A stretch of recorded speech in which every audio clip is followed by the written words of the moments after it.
Assalamualaikum warahmatullahi wabarakatuh. Perkenalkan, nama saya Rafani Zainul Ramadhani.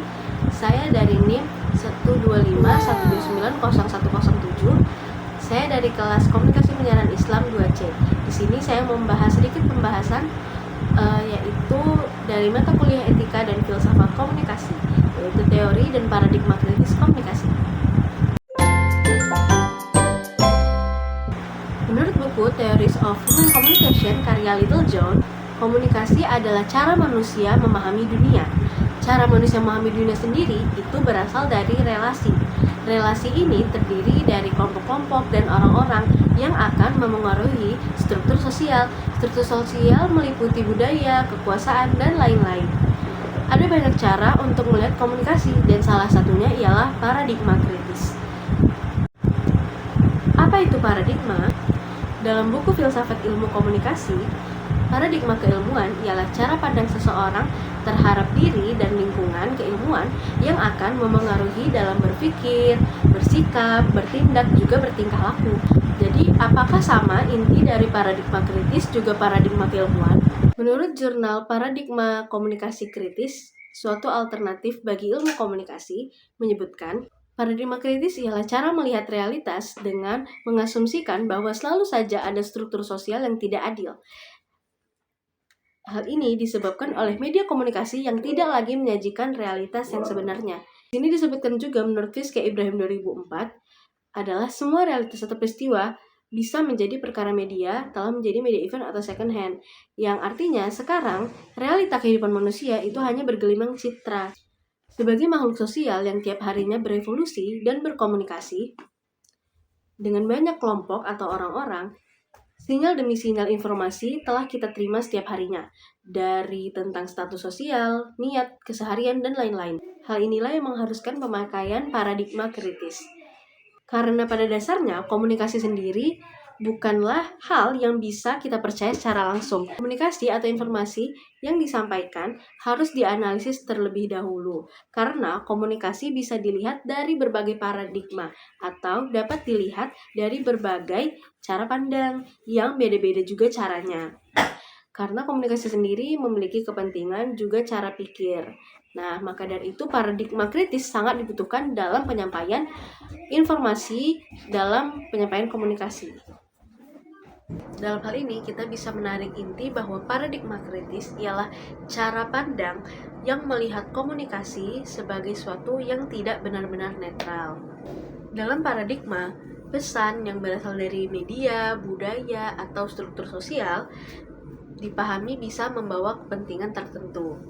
Jadi ketika kita menerima sebuah informasi, kita tidak langsung bisa untuk mempercayainya, tetapi kita harus mencari dan menulis lebih dalam tujuan dari informasi tersebut, siapa yang diberi informasi tersebut, dan apa yang informasi tersebut berikan.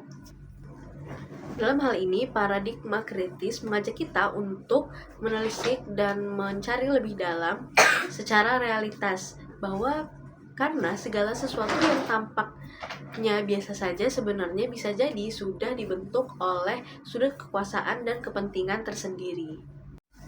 Sebagai contoh seperti iklan kecantikan.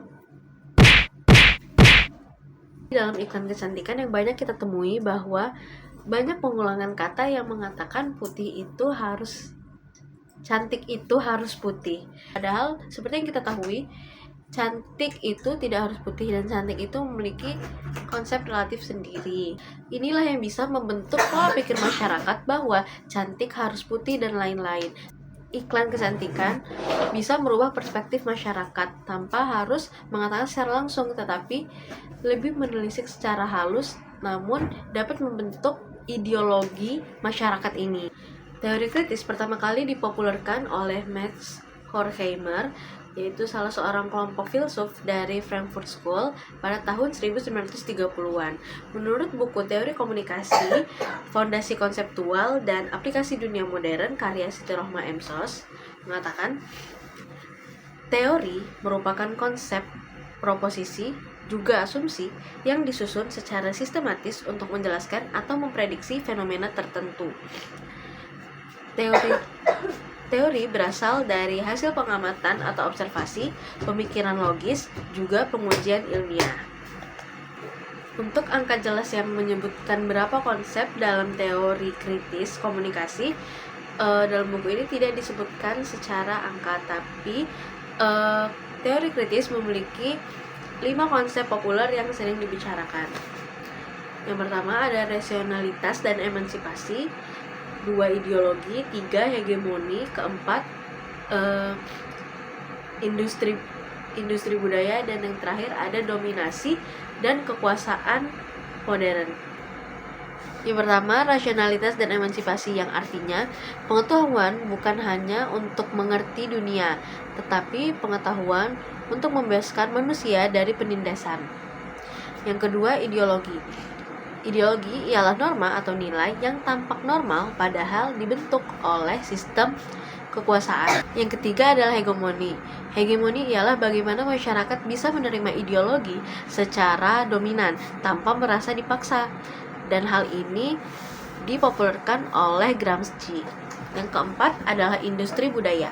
Industri budaya dijelaskan oleh Horkheimer dan Adorno adalah hiburan, media, budaya yang dikemas layaknya industri, dikemas secara tidak langsung sehingga menjadi konsumsi massal, keseragaman yang dipakai oleh publik.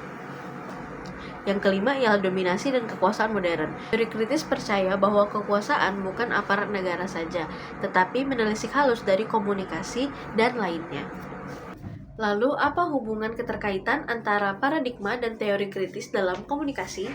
Jadi, paradigma dan teori kritis merupakan hal yang selalu berjalan berbarengan, tetapi levelnya berbeda. 1. Paradigma kritis. Paradigma kritis adalah kerangka berpikirnya. Di sini kita melihat cara pandang bahwa segala komunikasi yang berlangsung bukanlah hal yang benar-benar netral. Ada ideologi, ada kepentingan tersendiri, juga kekuasaan di dalamnya.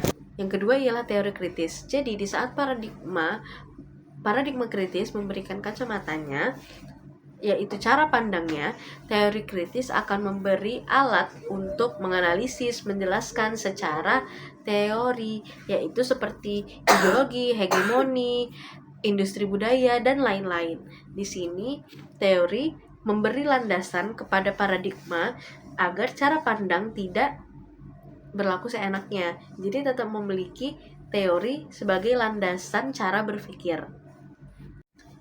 Jadi, paradigma kritis memberikan cara pandang bahwa komunikasi bukanlah hal yang benar-benar netral dan harus diulik dan dilihat secara realitas lebih dalam dan lebih luas lagi. Sementara, teori kritis memberikan alat untuk menganalisa, untuk menjelaskan dan melihat secara konsep lebih dalam untuk melihat cara pandang kita. Pada akhirnya, teori kritis dan paradigma kritis merupakan dua hal yang berkesinambungan dan harus dikaitkan satu sama lain karena hal ini sangat penting dalam memahami komunikasi. Mungkin ini saja penjelasan dari saya. Terima kasih.